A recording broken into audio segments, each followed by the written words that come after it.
পাঁচফোড়ন দিয়ে দিলাম কিছুটা আদা।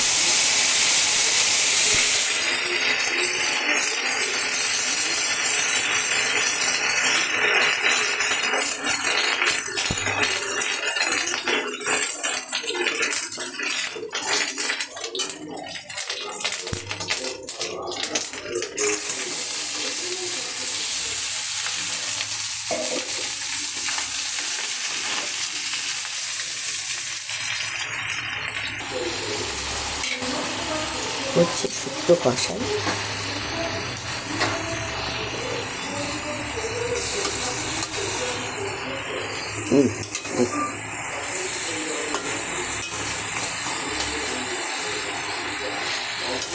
এর মধ্যে আমি দিয়েছি রাঁধুনি বাটা আর দিয়েছি কালো সর্ষে বাটা, আর পোস্তটা দিইনি, কেন আমার জননী পোস্ত খেলে অ্যালার্জি হয়, সেজন্য পোস্ত বাটাটা দিইনি।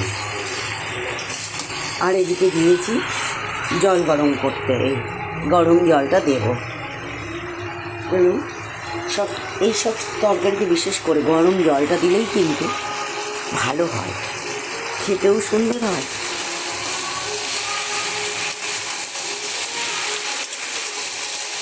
তাহলে শুক্তো করার গল্প আপনাদের শোনালাম, শুনলেন তো যে শুক্তো করার গল্প।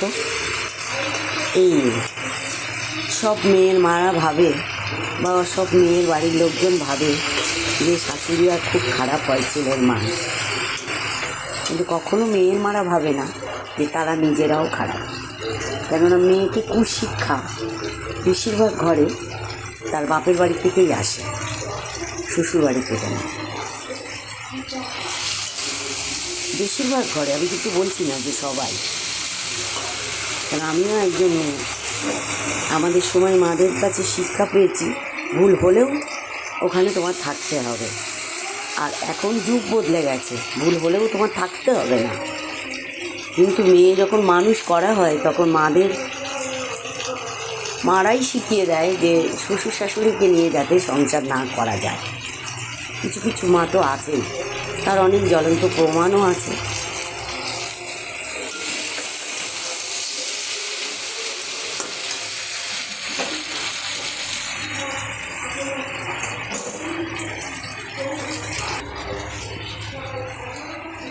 বলুন শুক্তোটা কষা কেমন হয়েছে? আমি যেই কথাটা বললাম এই কথাটাই আপনারা মনে করবেন না, কেন অনেকে অনেক কথাই বলে যেগুলো ছেলের মা হিসেবে হয়তো শুনলে খারাপ লাগে। প্রতিবাদ করার তো ভাষা থাকে না, কেননা অনেক ছেলের মারাই আছে খুব দুর্ব্যবহার করে, কিন্তু অনেক মেয়ের মারাও আছে ছেলের মাদের সঙ্গে কীভাবে কী করলে তাদেরকে মেয়ের জীবন থেকে সরিয়ে দেওয়া যায় সে প্ল্যানও বসে বসে আঁকে। তাই রাগ বা অভিমান কারোরই করা উচিত না, না আমার না আপনাদের। এবারে আমার বলুন শুক্তোটা দেখে, আমি কখনো কোনো দিনও আমার বৌমা মানে আমার জননী আমার বাড়িতে এসেছে তখন তার 17 বছর বয়স ছিল। আমি ওকে পড়াশুনো করানো, কলেজে নিয়ে যাওয়া, অনেক কিছু আমার কর্তব্য যেটা সেটা আমি করেছি। তাই বলে এটা নয় যে আমি সব ভালো কিছু করেছি। এবারে আপনারা, আমি শুক্তোটা নামানোর সময় আপনাদের দেখাবো। কেমন অনেক কথা হলো।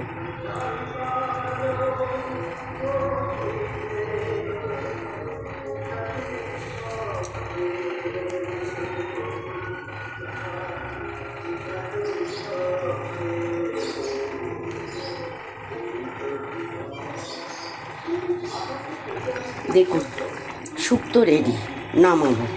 নামানোর আগে দিয়ে দিলাম একটু দুধ, আর দিয়ে দিলাম শুভদীপ ঘি। আমার গোপুসোনা বলে সব সময় ওর দাদুভাইকে যে দাদুভাই একটু শুভদীপ ঘি আনবে, আমার ভীষণ পছন্দ শুভদীপ ঘি। আপনারা দেখুন আমি এই রান্না করেছি, শুক্তো সবাই রান্না করে প্রতি সপ্তাহে একদিন করে। এই যে শুক্তো রান্না মানে 10 রকমের সবজির স্যুপ খাওয়া হয়, আমাদের শরীরের জন্যও খুব প্রয়োজন।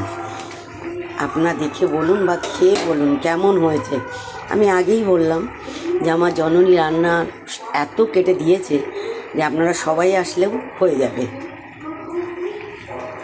এই অবধি রাখলাম।